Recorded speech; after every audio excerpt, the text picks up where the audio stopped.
Do'konimizga Akomazga olib kelib qo'yganmiz. Qisqacha ko'rsatib beramiz. 2000 turist musini bo'ladi ichida. Ko'rib turganingizdek har xil shakllarni yig'sa bo'ladi.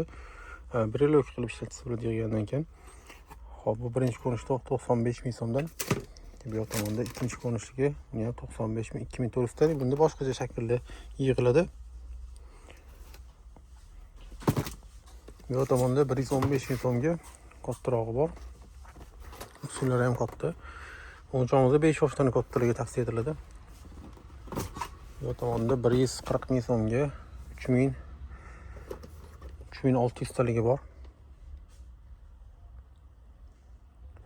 Ko'rganingizda har xil shaklni yig'sa bo'ladi. Mana ochib qo'yganimizda ko'rsiz bo'ladi. O'zini qo'llanmasi chiqadi, qaysi shaklda yig'ish kerakligi.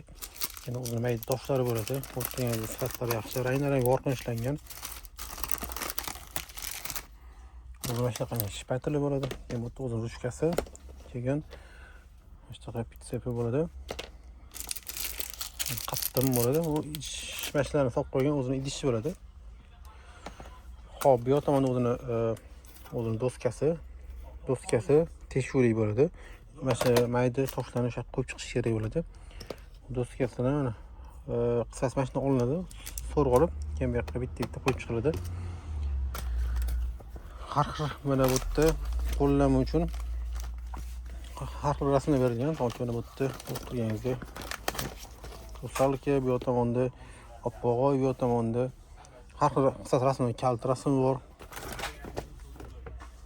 Qisqasi mana shu qo'yiladi. Usalkani misol rasmi qo'yildi. Qo'yilgandan keyin ustiga mana narsasi qo'yiladi.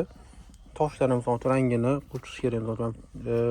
Ko'rayotganmiz sizlarga mana qizil tosh qo'yiladi, undan keyin sariq tosh qo'yib chiqiladi.